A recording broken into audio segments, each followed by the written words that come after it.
kami dari kelompok 6 Bisnis Pariwisata dengan anggota kelompok saya sendiri Meilia Tesalonika Walukong Sumua dengan NIM 200611021173. Halo, perkenalkan nama saya Karin Kurali Shalom Bele dengan NIM 200611021164. Halo, perkenalkan nama saya Mega Sonia Amboy dengan NIM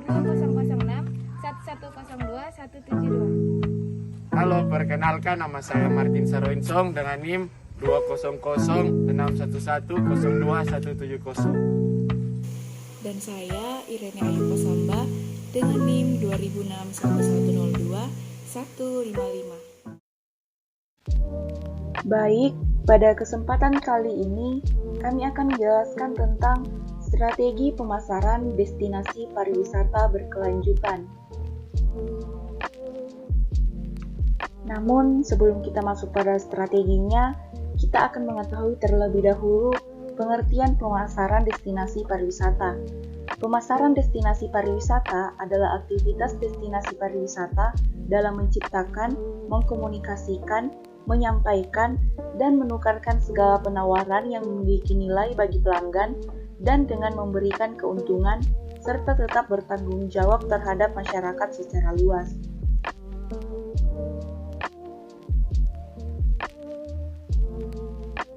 Nah, dalam proses datangkan, jaga, dan tumbuhkan akan membentuk suatu target pasar melalui produk, price, place, promotion, package, program, partnership, dan people, dan dalam proses menciptakan, mengkomunikasikan, menukarkan, menyampaikan, sehingga akan menjadi customer value atau nilai pelanggan.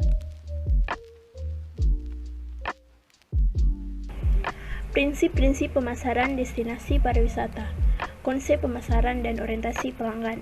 Prinsip pertama dalam pemasaran destinasi pariwisata pada era modern ini adalah berupaya memuaskan pelanggan secara kontinu atau berkelanjutan. Cara yang tepat dalam pemasaran destinasi pariwisata adalah dengan pendekatan market driven atau yang berorientasi pada pelanggan.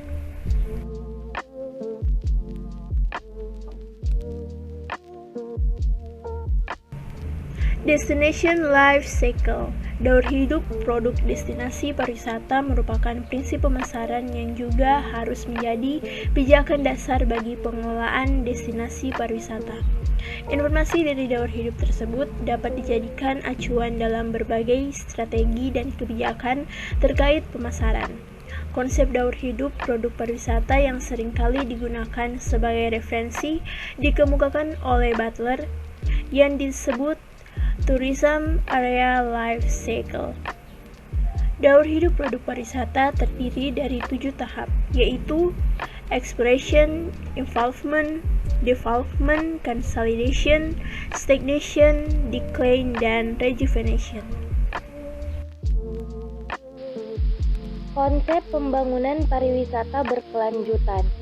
Konsep pembangunan pariwisata berkelanjutan atau Sustainable Tourism Development muncul diakibatkan oleh dampak buruk dari kegiatan pariwisata, terutama pada masa tumbuh dan berkembangnya pariwisata massal atau mass tourism di berbagai destinasi pariwisata di dunia.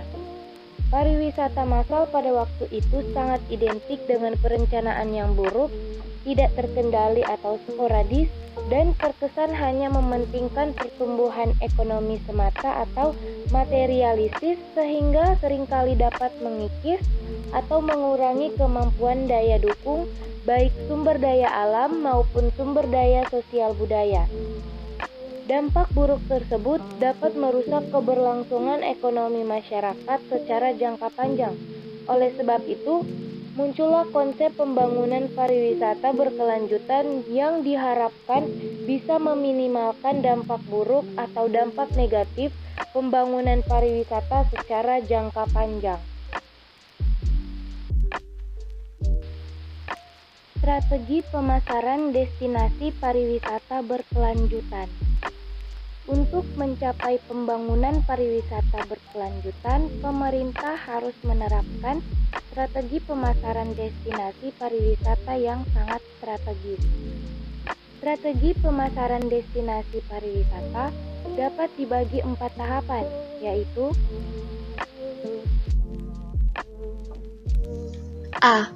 Tahap identifikasi. Pemasaran destinasi pariwisata meliputi 2 tingkat, yakni pemasaran tingkat pengelola destinasi pariwisata yang terfokus pada destinasi secara keseluruhan. Kedua, pemasaran tingkat unit-unit bisnis pariwisata yang lebih mengutamakan pemasaran bagi produk-produk wisata pada tiap unitnya. Untuk mencapai sasaran yang diinginkan, perlu koordinasi yang baik di semua lini, sedangkan aktivitas pemasaran dapat dibagi dalam 2 tingkatan, yaitu di tingkat destinasi dan tingkat unit-unit bisnis yang ada pada destinasi pariwisata. Strategi pemasaran pada destinasi pariwisata dapat menjadi wahana untuk mewujudkan konsep pembangunan pariwisata berkelanjutan.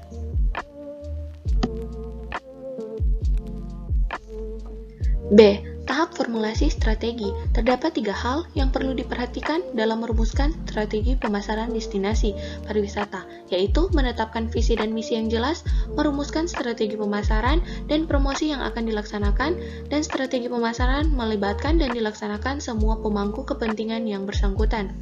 Strategi promosi destinasi merupakan kegiatan dari menyusun dan melaksanakan program-program promosi yang ditujukan untuk mencapai target-target pasar, sasarannya, dan mengedukasi serta menciptakan kesadaran wisatawan agar berperilaku yang sesuai cita-cita pembangunan pariwisata berkelanjutan. Sedangkan strategi fasilitas C merupakan upaya untuk membangun kerjasama antara pengelola dan bisnis pariwisata yang sesuai dengan perumusan promosi. C. Tahap implementasi. Diperlukan kerjasama dan koordinasi yang erat antara pengelola dan unit-unit bisnis pariwisata yang diwujudkan dalam bentuk kebijakan produk, kebijakan harga, saluran distribusi pemasaran, dan kebijakan promosi pembangunan pariwisata berkelanjutan. D. Tahap pemonitoran dan evaluasi. Untuk mengetahui apakah strategi pemasaran yang dilaksanakan mencapai hasil yang diharapkan atau belum. Indikator-indikator penting yang digunakan perlu disesuaikan dengan kebutuhan masing-masing tingkat agar benar-benar mewakili kepentingannya. Dalam pelaksanaannya perlu melibatkan semua pemangku kepentingan agar benar-benar menciptakan semua aspirasi yang ada. Strategi pemasaran destinasi pariwisata akan mempunyai manfaat yang baik untuk mencapai cita-cita pembangunan pariwisata berkelanjutan yang terbentuk karena kerjasama dan koordinasi erat antara semua lini destinasi yang bersangkutan, yaitu antara pengelola dan bisnis pariwisata. Baik, itulah hasil presentasi dari kelompok kami. Lebih dan kurangnya mohon dimaafkan. Sekian dan terima kasih.